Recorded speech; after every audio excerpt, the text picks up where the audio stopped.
When you watch the mainstream media news, do you feel a little twitch? Is there a tingle in your left hand? Is your jaw locked? We have the solution. Welcome to Reasonable Arguments, News and Nonsense, the podcast where thoughtful debate meets unfiltered fun. Coming to you from Sarasota, Florida, where your host, Jamie Miller, a political expert with a high-level take on today's events, and Jennifer Bash, someone who can't stand politics, but loves helping you make sense of the chaos. Together, we mix informed conservative commentary, playful banter, and just the right amount of nonsense to keep it entertaining. From domestic and international news to conspiracies both proven and debunked, we tackle it all with humor and honesty. We believe keep your arguments reasonable and your nonsense fun. This is Reasonable Arguments, News and Nonsense. And now your hosts, husband and wife duo, Jamie and Jennifer.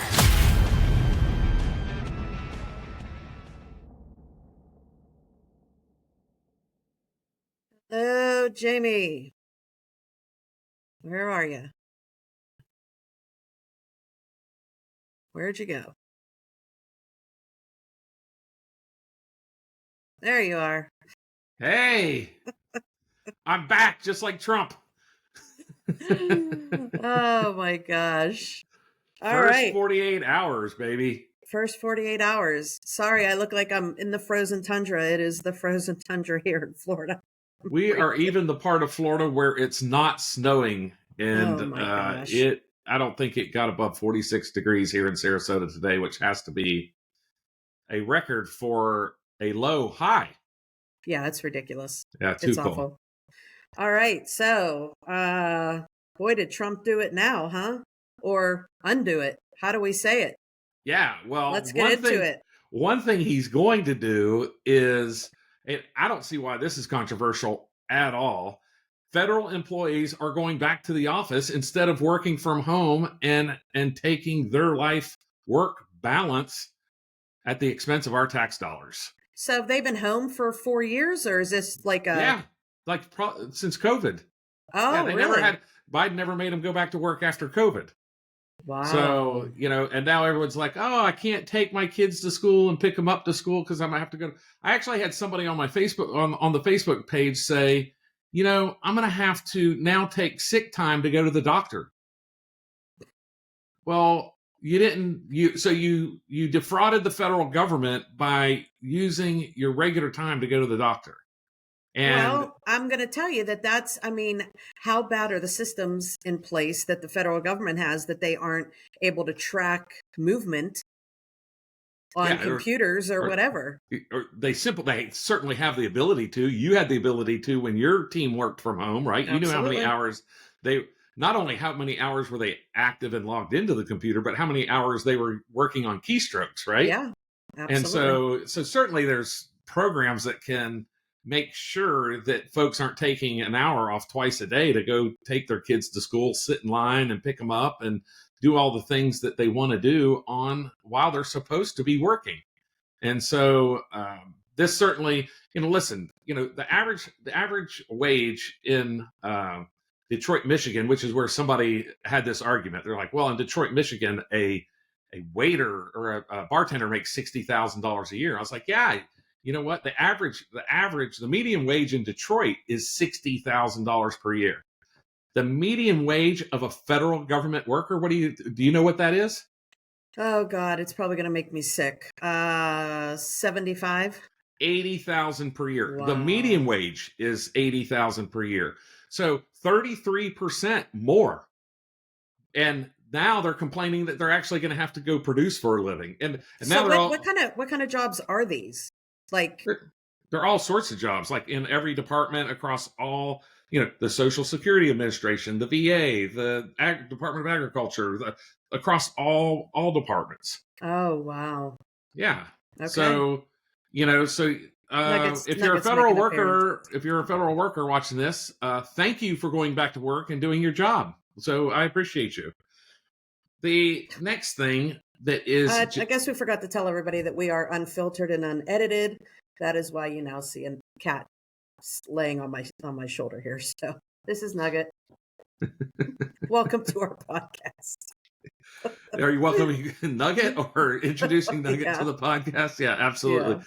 So the next one that Donald Trump has signed over 100 executive orders and memos and reversing 78 of Biden's executive orders and doing a lot of things. One is he has directed the federal government not to recognize birthright citizenship. And so this is encoded not only it's alluded to in the Constitution, and then there's a U.S. Supreme Court case from I think the 1890s where it's talked about. But in that U.S. Supreme Court case, that's the U.S. Supreme Court that says that birthright citizenship is not an exact right, because if your parents, for instance, are allegiant to another country, they specifically name ambassadors, that you don't get U.S. citizenship if you're born on U.S. soil. Wait, say that again? So if your parents are ambassadors to the United States from France or from a foreign country. What makes you an ambassador? Their country designates you as an ambassador to the United States, just like we designate, you met Kevin Cabrera, who's going to be the ambassador to Panama, right? So for the Miami-Dade County Commissioner. And so, just like we designate ambassadors to other countries designate ambassadors to us. And so if you're an ambassador and you have a child here, or your wife has a child here, because you're here as an ambassador, you don't automatically get citizenship. The other caveat is children born of enemies in a hostile occupation. So this is the caveat where Trump is going to operate. He's going to say that if you're from a foreign country and you're here illegally, that you are a hostile occupier of the United States, and your children are not automatically U.S. citizens just because they were born here. And this makes perfect sense. It makes perfect sense when you think about it, because we currently have, I would have to look it up, but thousands of Chinese who come to the United States, have a child, and then get a U.S. passport, dual citizenship, and then take their child home to be raised as a communist Chinese citizen. And they never experience the U.S. Experience. They're not U.S. citizens. They don't intend to be U.S. citizens. It's just a way of the Chinese government looking generations ahead, which is what Sun Tzu says to do in his Art of War, is to play the long game and defeat your enemies from within. So this is telegraphed for thousands of years by the Chinese Art of War, Sun Tzu. And we're just letting communist Chinese nationals come to the United States and let their children be born here and automatically become U.S. citizens. It's atrocious. It's atrocious. It has to stop. Is this something that's been happening for years, or is this another Biden thing? So no, this has been happening for a long time. But nobody has ever had the guts to stand up and say, just because you're a tourist in the United States and you have a child here, your parents are foreign citizens, that you should be a citizen of the United States. If you're in Germany, you don't become automatically a German citizen, or, France, you don't automatically become a citizen of France. It's ridiculous. We're the only country that does this in the entire world. It's ridiculous. It has to stop. Agreed. So the next thing is Donald Trump signs pardons for those who participated in January 6th. This is maybe one of the even more controversial than birthright citizenship. What are your thoughts? Well, I'll be honest with you. I mean, I think that I know what is. Oh, did I lose you? Put me backstage. Sorry. That was Nugget. Nugget wants the screen all to himself, just like he wants you all to himself. I know, right? So these are the people that broke into the Capitol that not true, but they were okay, in the so Capitol. Go ahead. Why don't you go ahead? No, go ahead and finish No, your go thought. ahead. But I just want to make sure the language is correct, because some of these folks were charged with illegal parading in the Capitol. Okay. Other people were charged with trespassing. The difference is the people who were charged with trespassing were kind of the people who were the tip of the spear, so to speak. And so they either worked their way past police, fought their way past police. They were told not to come in, and they went in anyway, and they were charged with trespassing. Unlike people who, like the gentleman with Nancy Pelosi's lectern from outside of Tampa, who was charged with illegal parading. Now, he was also charged with theft, but illegal parading are the people where, and this is how we know people were waved in, was by their charges. Because the people who were waved in were not trespassing, because the police didn't ask them to stop.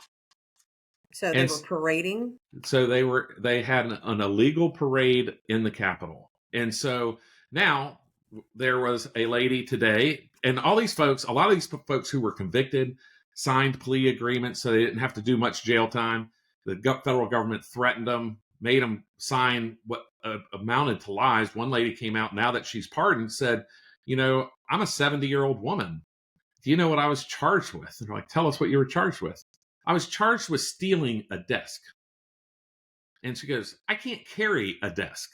I didn't pick up a desk. I didn't lift a desk.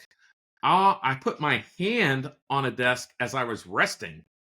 And they said because I had my handprint on the desk, I was charged with stealing the desk. Not attempted stealing the desk. And so these are people that have been in custody for, they were either in custody or already have finished their time. Wow. And so this is where Biden weaponized and politicized this entire thing, which is why people who are supportive of the president, and I think the president was going to say, you know what, if you committed a violent act against an officer, the bear spray, you punch an officer, you use a shield against an officer, you're not going to get a pardon. But then when you started to look at the devil was in the details, I think Donald Trump just said, you know what? Joe Biden was so bad against all the rest of the people that I'd rather let the 100 people who were violent go free instead of getting one person wrong. One person wrong would be an atrocity. So instead of getting one person or more wrong by not giving him pardons, he said, screw it. I'm going to pardon them all. And by the way, his political capital he used to pardon them all was no different than if he pardoned, 1,500, whether he pardoned 1,400. So I think it was a smart thing for Donald Trump to pardon them all. I think he went with his gut. And I quite frankly, I think, J.D. Vance, the day before the pardons, was on Fox News and said, he felt like the president was going to not pardon those who were convicted of violence. And yet now he How many were convicted of violence? Do you know? Out of the 1,500 is about 100. So, but the problem here, and the reason why I say this is a symptom of Joe Biden's persecutions, prosecutions, and weaponizing of federal government, is that they overcharged folks. They twisted folks' arms into admitting that they did things, and then made them sign non-disclosure agreements that their plea agreements failed if they went to the press. And so now they could never even speak about how the federal government abused them. But now that they have a pardon, they can. So we're going to start hearing stories over the coming days, weeks, and months about these January 6th prisoners and how atrocious our federal government treated them, of the people who were, accidental tourists, so to speak.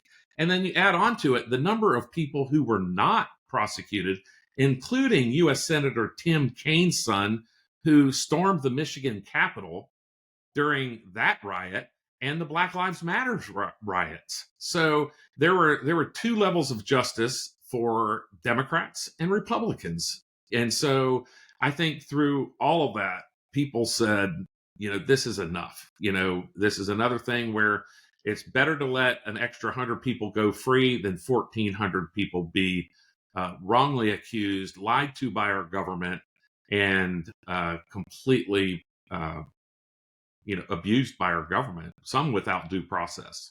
So when the stories come out, and if there are things that happen that are, you know, above the law, whatever, can people be prosecuted for this?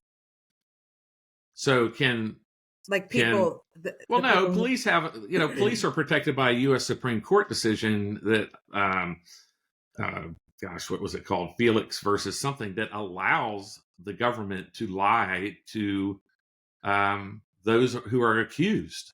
And so I've always been an advocate for reversing that U.S. Supreme Court decision. That's the one where you see the cop show where they go between the two rooms and they're like, oh, your Yeah. buddy just flipped on you, right? When the buddy didn't flip.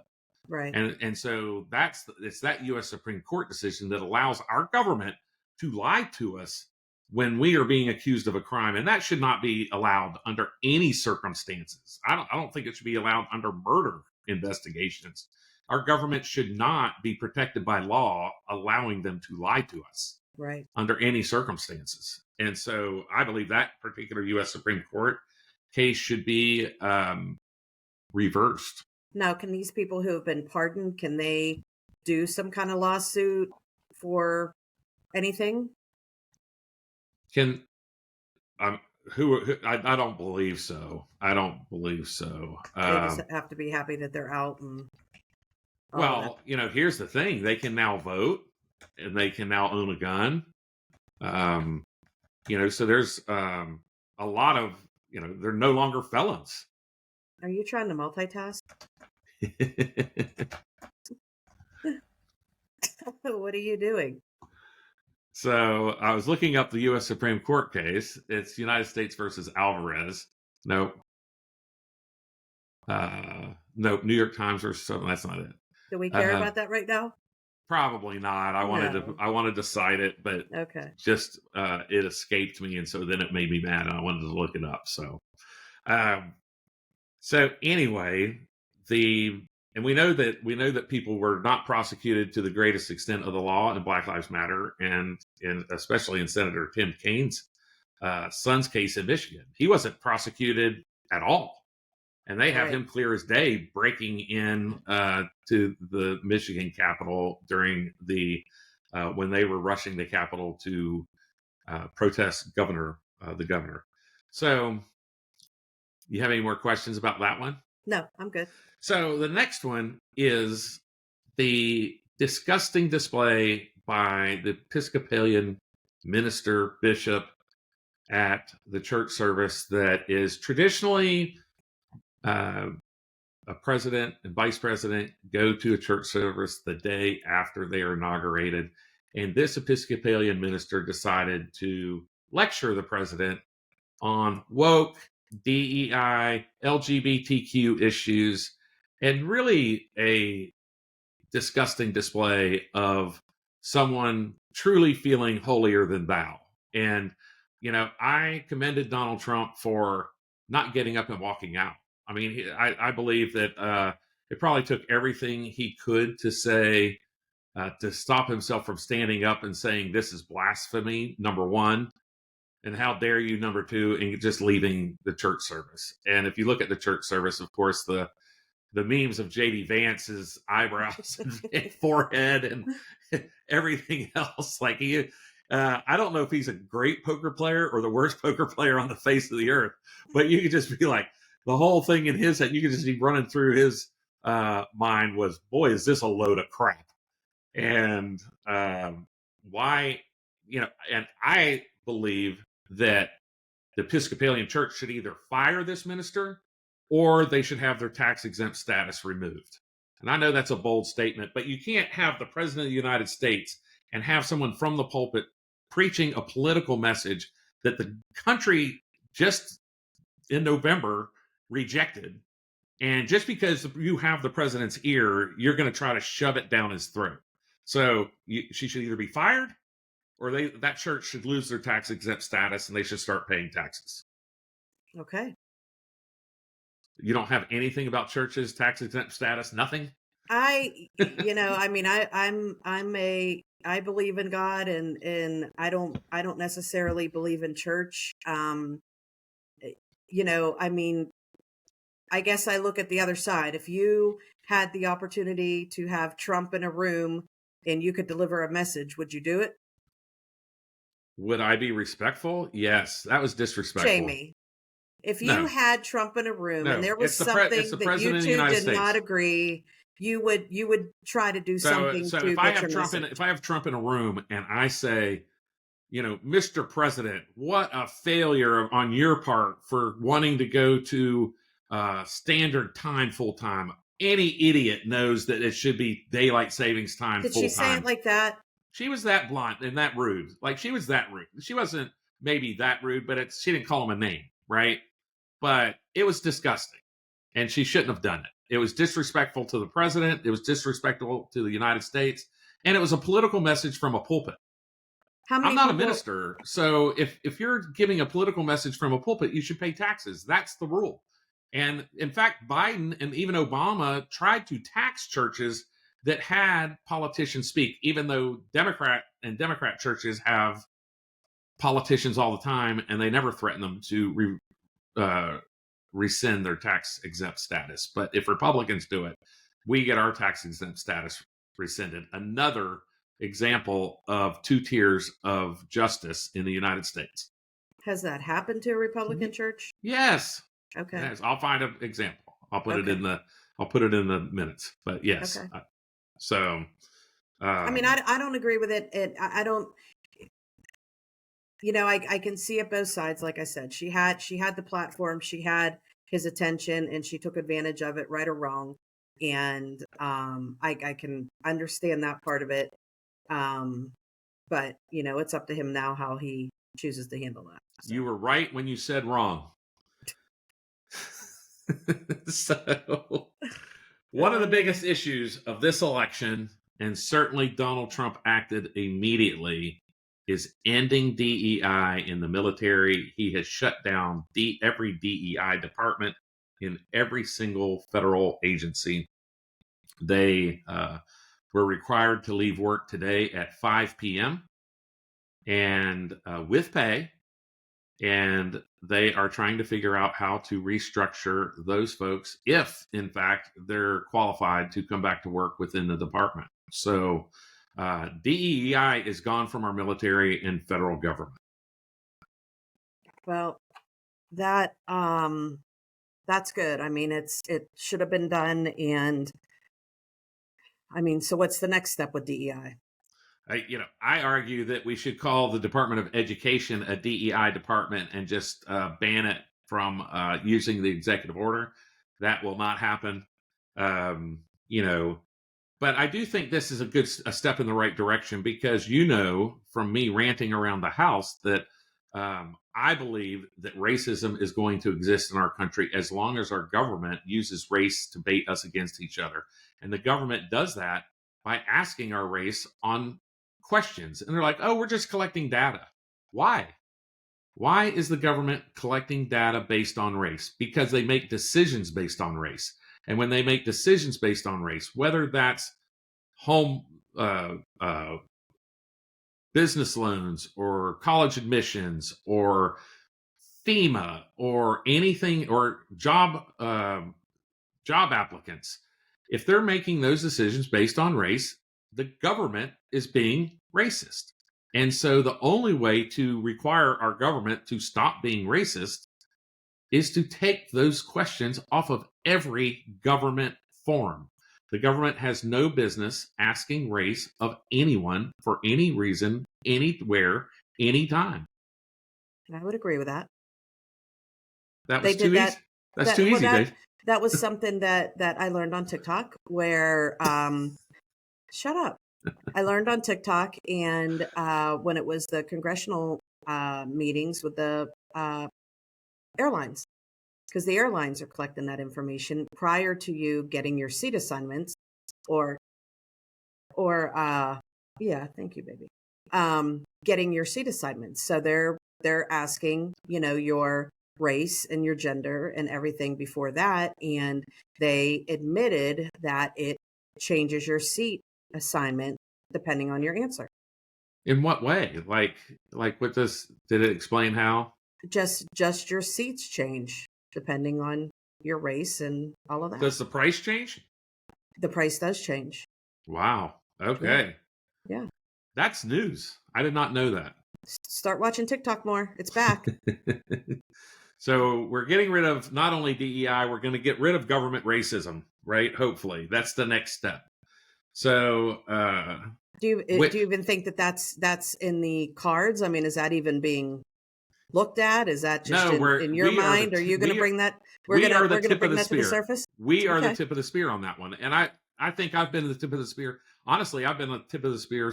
One of my first letters to the editor, which I used to have in my desk that I wrote to the Daily Commercial when I may have still been in high school, but if not, shortly after high school, was that government shouldn't have race-based decisions. Was it handwritten? The letter I sent to the letter was it handwritten to the editor was handwritten. Yeah, because you were still in high school. Yeah, they probably couldn't read it well, but they did print it, and it was typed in the paper. Oh, Jennifer. nice. So they actually had it as a letter to the editor that was printed in the paper. I missed my calling way back when. I should have gotten into writing reasonable arguments, and after high school instead of waiting until I was so long in the tooth. But with your encouragement, we're doing it now. That means old. Oh. So, kind of an aside, another executive order that also has to do a little bit with DEI is, I did not know this was happening. Donald Trump said the only American flags can be flown from U.S. embassies. What kind of other flags do you think were being flown from our embassies under Joe Biden? I would assume the countries. No, wrong. What? Black Lives Matter and gay pride flags. What? Yes, we're being flown from our flagpoles at our embassies across the world. And we wonder why we don't. Are there pictures of that? Yes, there are. Oh my God. And so it is ridiculous. And so no more are there going to be Black Lives Matter, rainbow flags, or any other type of flags. Listen, I want it to be said because, because talking about it like this makes it sound like, we're anti, and we're not. That's not what this is about. I don't, you know what I mean? It's because I don't want anybody to take that. I will say, I'm not going to speak for you, but specifically for me, I don't want anybody to think that that's how we think, but to fly these flags is offensive. It's offensive. It just doesn't even make sense. It just doesn't even make sense. Like, what is the point of it? You know what I mean? Are we taking that message officially into another country? And we wonder why they're sick of this stuff being thrown down their throat, like the climate change, our electric vehicle BS mandates, and that we're trying to go worldwide. All of this stuff, Black Lives Matter, gay pride, all of it. And that's why countries we're not as excited to be part of U.S. coalitions as they're going to be under Donald Trump. I don't think so. Well, it just seems like the message should be that the U.S. is all inclusive, right? And the American flag includes us all, right? Yes, except for the citizens, the birthright citizens who shouldn't be U.S. citizens. Correct. And so here's a fun one. Oh boy. Gulf of America. And so I was looking at, just my little Google Maps earlier, and it still says Gulf of Mexico. But Florida was the first state to recognize, it still says Gulf of Mexico. Florida was the first state officially in government documents to recognize the name change to Gulf of America. And they did, and Ron DeSantis did that in the winter weather warning of snowfall that we've now seen in the historic snowfall we've now seen in North Florida. As an aside here, Milton, Florida held the record before yesterday of the most snowfall ever in the state of Florida. It's outside of Tallahassee, Milton, Florida, and at 4.5 inches in 1954. Yesterday and today, they received 9 inches of snow. Oh my So God. double the largest amount on record. How far is Milton from here? Milton is obviously north of here, Yeah. many miles. It's I want to say a little southwest of Tallahassee, Ugh, it and feels so closer. anyway, it is just a little bit of an aside, but the state of Florida was the first to say that a weather system off of the Gulf of America will be negatively impacting North Florida with snow, sleet, and icy roads. So, Well, I think we need to talk about that.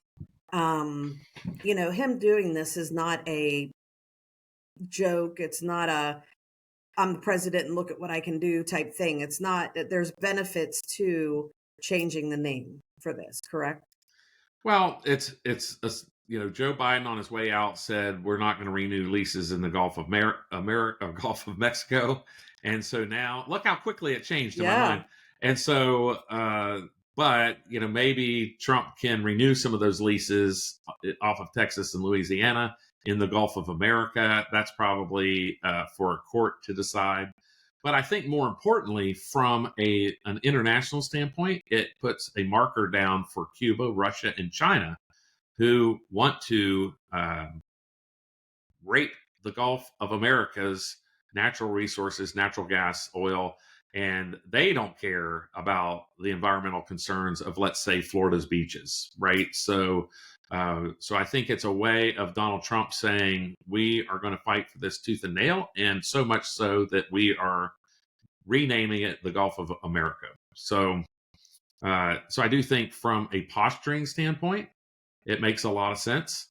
And it's funny because on the west coast of Mexico, the Gulf of California is totally within the Mexican border, and so there's speculation that the Gulf of California will now be renamed the Gulf of Mexico.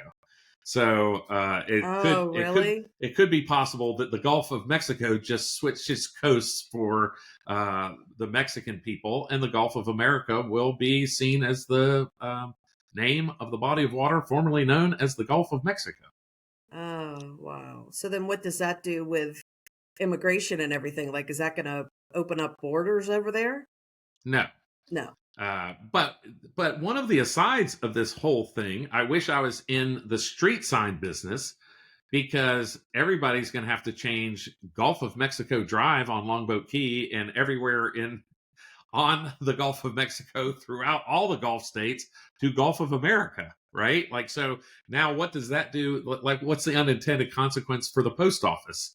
Do we change every address that now says Gulf of Mexico to Gulf of America? And I think it happens all the time. I mean, what's the difference? They change street names all the time. Yeah, I agree with you. Fight. So, like, it'll what's be the big weird. deal? It'll be weird for sure to call it that, or to it'll be weird for about 2 days. Yeah. Until we start, saying, well, everybody's already saying it. I mean, I'm sure there's bumper stickers and flags. Oh, there's already T-shirts, the whole thing, right? Yeah, so, for sure. So it's a done deal. So I just have one more executive order. This one I love, and it probably is not a very big discussion, but Donald Trump signed an executive order eliminating the White House Office of Gun Control. What does this mean?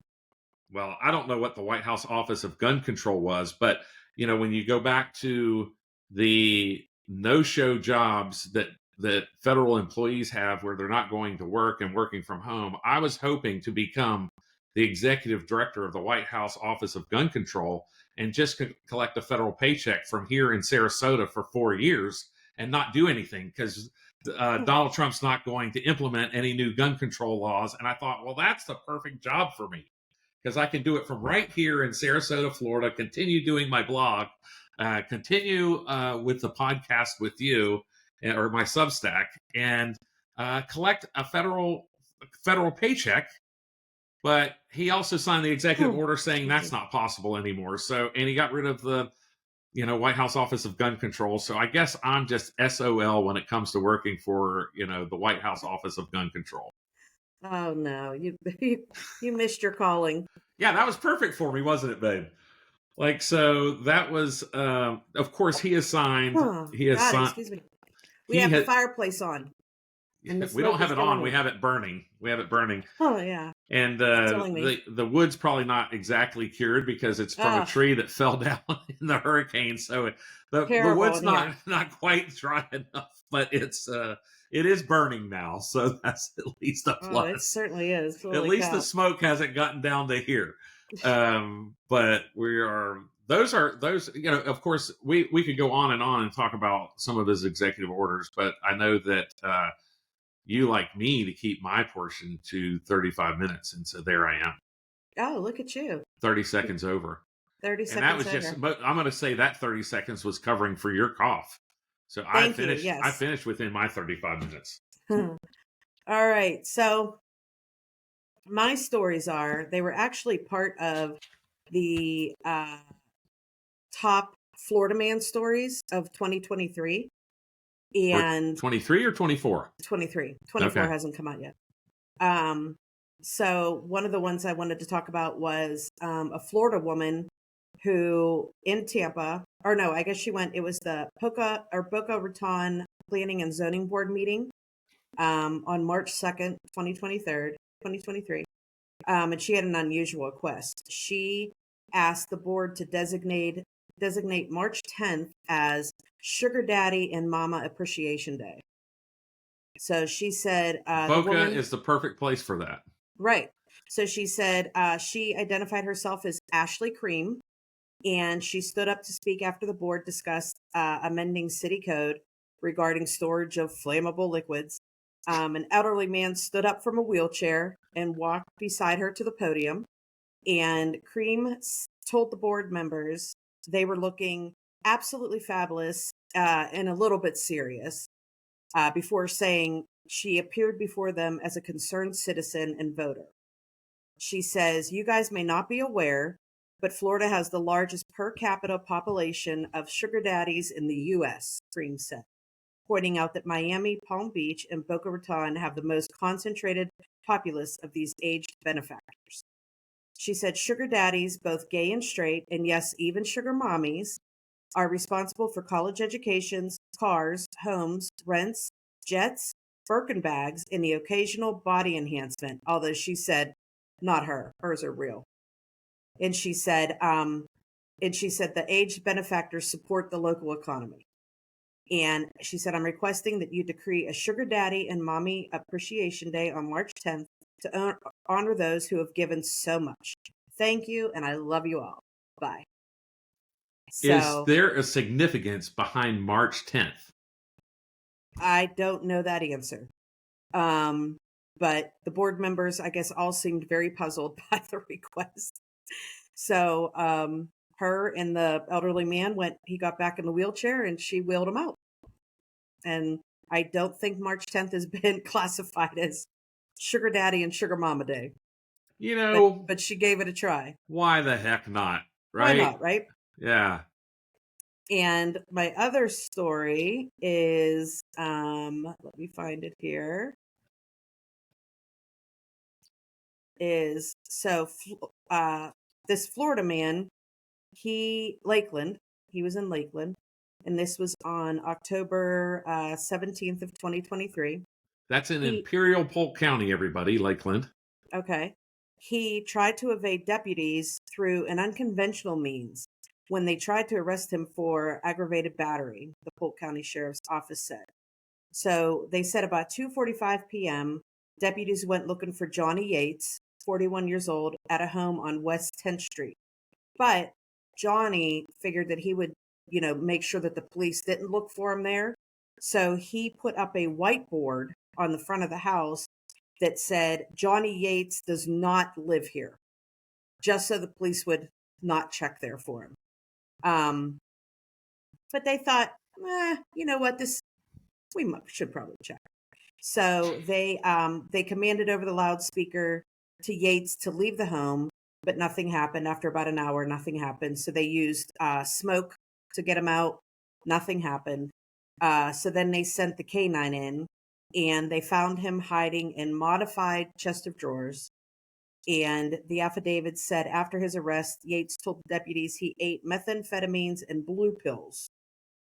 So, and they arrested 4 other people who did not cooperate with the arrests that were involved in the incident. So, I guess really the moral of this story is don't write a note.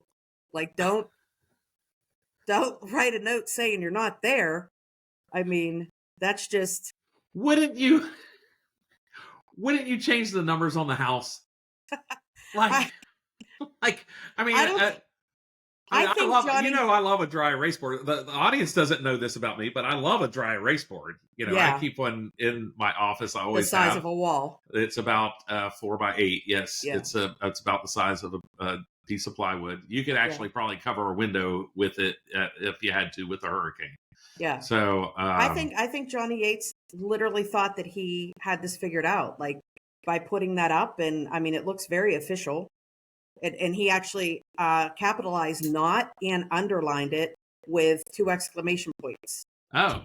Does not live here. So he was serious about it. He was very serious about it. Yeah. He was serious about it. But Polk County just did not listen. And okay, so I have a question for you. Yeah. So out of all the things you've heard that Trump has done, yes, what has he not done that you hope he does? Oh, what has he not done that I hope he does? I've got one, but I want you to answer first. Oh, I don't know if I have an answer. I have one for you. Oh, okay. Am I going to agree with it? Making daylight savings time permanent. Yes. Yeah, he's actually against that. Yeah. Why he's actually in the world? Against that. Well, I don't think he understands. Like everybody, everybody in the fall who talks about it wants to keep it because they want to keep it, right? So if you're arguing about it in the fall, you're like, oh, I want to keep it daylight savings time. If you're talking about it in the winter, you're like, oh, let's keep it standard time, right? Or in the spring, you're like, let's keep it standard time. People just want it to stay. And so they don't think about necessarily what's best for the economy, what's best for people. And in Florida, it's ridiculous that we stop daylight savings times or we go to standard time when we have our most senior citizens here, our snowbirds here, because now that's why Florida is known for early bird specials, right? Because people are here in the winter. They want to go out and drive while it's still daylight, and they want to be home by the time it's dark. Mm-hmm. So standard time robs Florida of 1 hour of economic activity from some of our most important economic drivers in the state when the most number of seniors are here. And so I think when people start talking about daylight savings time But can't that be argued? Because it falls back in November, which really truly isn't season. So that's when it starts though, right? Like that's when people start coming back. Yeah. Is people start coming after Labor Day and they leave at Easter. Here in Sarasota, our high season is between Christmas and Easter, but certainly season is from Labor Day to about May 1st. So, but there are economic reasons, safety reasons. The only reason anybody has for staying on standard time are people with children in school. And they're like, oh, I don't want to drive my kids to school in the dark, or I don't want my kids standing out at the bus at dark. But there's nothing stopping the schools, except for teachers unions, from starting school an hour later. So that to me that argument's a fallacy in itself. So now that I rambled over that, did you think of one? No, but that is a good one because I think that's actually what almost got me to date you, because we talked about that when we first started dating. So interesting fact. Both Congressman Stubbe and U.S. Senator Marco Rubio, now Secretary of State Rubio, both started wanting to keep it standard time before they joined forces to support what we call the Sunshine Protection Act, which is keeping it at daylight savings times. And it wasn't until I explained to them the economic benefits and the safety of seniors that they both switched their position. Okay. Well, let's hope this message gets out to Trump. Let's do it. But we're not keeping standard time. We would go to daylight savings time. Yeah, so now Florida has an ace in the hole, right? Florida actually voted to keep standard time, but it takes an act of Congress to accept Florida wanting to be on standard time or savings time permanently. But you know what Florida can do, and I don't know if our elected officials have realized this or not, we actually are far enough east that we could put the entire state on Atlantic time, which, and actually Massachusetts is considering the same thing because they want the same thing as we do. They want permanent daylight savings time. They're considering also going to Atlantic time permanently, which would be the same impact of being daylight savings time permanently. Mm. So, and that can be done through an act of the legislature. So should Trump falter in this, my next thing is to try to get the Florida legislature to go away from Eastern time and put Florida on Atlantic time. Okay. Well, that would be kind of nice, right? That's why you started dating me, is so I could exert my political power to. I think you promised me daylight savings time. I have promised, but I'm not done yet. Yeah, we're almost 7 years in and nothing. Whoa, how'd that happen? It's dark and it's freezing. It's dark and it's freezing, that's for sure. It is cold. We had a high of 46 today, I think. Yeah. All right, well, I think that is all I have. Do you have anything else? Hey, Jennifer, take us out. All right, say goodbye, Nugget. Oh, breaking stuff all around. Hold on. This has been Reasonable Arguments, News and Nonsense. There is so much BS on the mainstream media news. But you knew that, and that's why you're here. We tackle everything with complete honesty, and we always end on a lighthearted note to leave you smiling. Why do it if it ain't fun? We hope you enjoyed the show. If you did, make sure to like, rate, and review. We'll be back soon. But in the meantime, find us on social media. Find Jamie at RepJam and Jennifer at Jennifer_SRQ. See you next time as husband and wife duo Jamie and Jennifer keep it real on Reasonable Arguments, News and Nonsense.